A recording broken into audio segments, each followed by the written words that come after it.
में भले ही मोदी की सरकार हो, लेकिन भाजपा की टेंशन इन दिनों विपक्ष ने बढ़ा रखी है। विपक्ष की मजबूती के सामने मोदी पस्त होते दिखाई दे रहे हैं।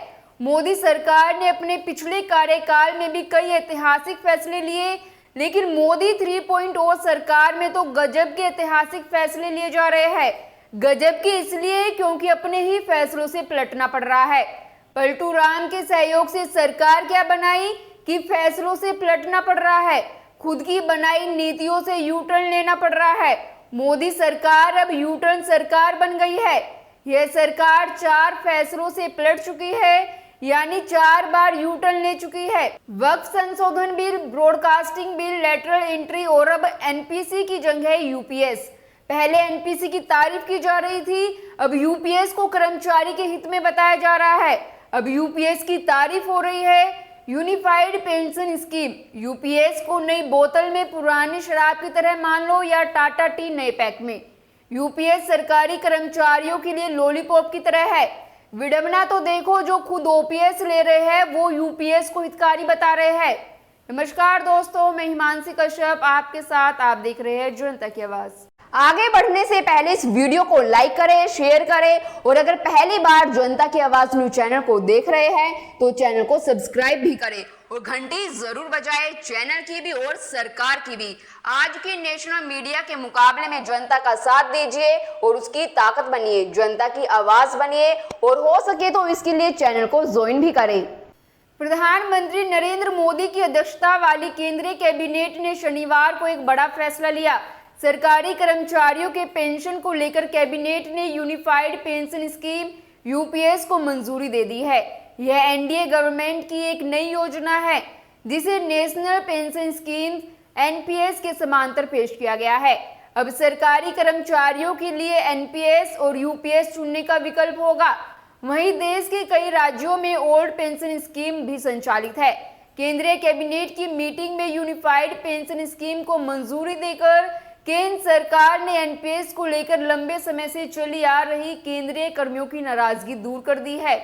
हिमाचल प्रदेश 2023, राजस्थान 2022, छत्तीसगढ़ 2022 और पंजाब 2022 में जहां पर विपक्षी दलों की सरकार थी या है तो वहां पर पुरानी पेंशन को लागू कर दिया है। जम्मू कश्मीर, हरियाणा, महाराष्ट्र और झारखंड में आगामी विधानसभा चुनाव से पहले केंद्र सरकार ने न्यू पेंशन स्कीम का ऐलान करके बड़ा पॉलिटिकल कार्ड खेला है। यूनिफाइड पेंशन स्कीम 1 अप्रैल 2025 से लागू होगी। सरकारी कर्मचारी को रिटायरमेंट के बाद एक निश्चित पेंशन देगी। यूनिफाइड पेंशन स्कीम यूपीएस सरकार के कर्मचारियों के लिए नई पेंशन स्कीम है। इस स्कीम के तहत कर्मचारियों के लिए एक निश्चित पेंशन स्कीम का प्रावधान किया जाएगा। यह नई पेंशन स्कीम से काफी अलग है। इसमें पेंशन की राशि निश्चित नहीं होती थी। केंद्रीय सूचना एवं प्रसारण मंत्री अश्विनी वैष्णव के मुताबिक यूनिफाइड पेंशन स्कीम की 5 मुख्य स्तंभ है। निश्चित पेंशन, रिटायरमेंट के बाद भी फिक्स पेंशन मिलेगी। यह रिटायरमेंट के ठीक पहले के 12 महीनों के औसत मूल वेतन का 50% होगी। हालांकि इसका फायदा उसी को मिलेगा जिसने कम से कम 25 साल नौकरी की हो। निश्चित न्यूनतम पेंशन, यूपीएस के तहत अगर कोई कर्मचारी कम से कम 10 साल की सेवा के बाद में रिटायर होता है तो उसे न्यूनतम 10,000 रुपये हर महीने की पेंशन मिलेगी। निश्चित पारिवारिक पेंशन, यूनिफाइड पेंशन स्कीम के तहत पारिवारिक पेंशन भी दी जाएगी। यह कर्मचारी के मूल वेतन का 60% होगी। यह पेंशन कर्मचारी की मौत के तुरंत बाद उसके परिवार को दी जाएगी। इन्फ्लेशन इंडेक्शन बेनिफिट, इन तीनों पेंशन पर महंगाई के हिसाब से डीआर का पैसा मिलेगा जो all India consumer price index for industrial workers पर आधारित होगा। किसी कर्मचारी को उसके नौकरी के आखिरी 6 महीनों की सैलरी और भत्ता एक लमसम अमाउंट के तौर पर दिया जाएगा। यूनिफाइड पेंशन स्कीम के समय एक मुश्त भुगतान किया जाएगा। यह कर्मचारी के आखिरी मूल वेतन का 1/10वां हिस्सा होगा। भारत की पेंशन नीतियों में सुधार के लिए केंद्र सरकार के प्रयास के बाद 1 जनवरी 2004 को एनपीएस ने ओपीएस की जगह ले ली थी।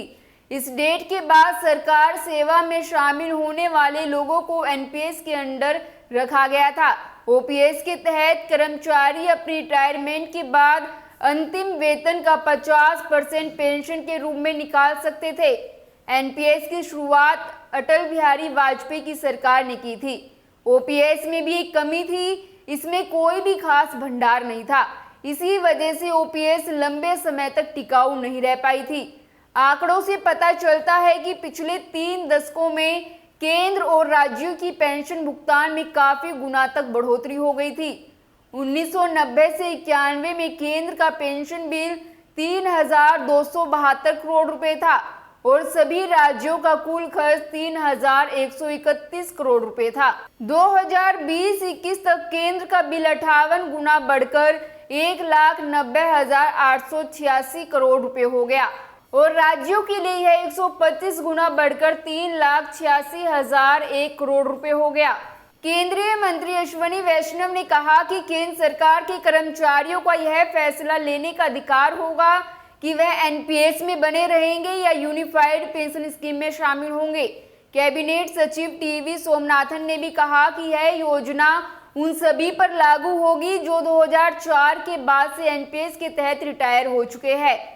हालांकि यूपीएस 1 अप्रैल 2025 से लागू होगी, लेकिन 2004 से लेकर 31 मार्च 2025 तक एनपीएस के तहत रिटायर हुए सभी कर्मचारी यूपीएस के 5 लाभ के पात्र होंगे।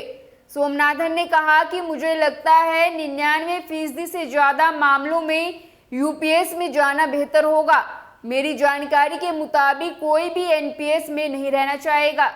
अब यूपीएस और एनपीसी के अंतर की बात करें तो सोमनाथ ने बताया कि बकाया राशि पर करीब 800 रुपए का खर्च होगा और पहले साल में से लागू करने में सरकारी खजाने पर करीब 6,250 करोड़ रुपए का खर्च आएगा।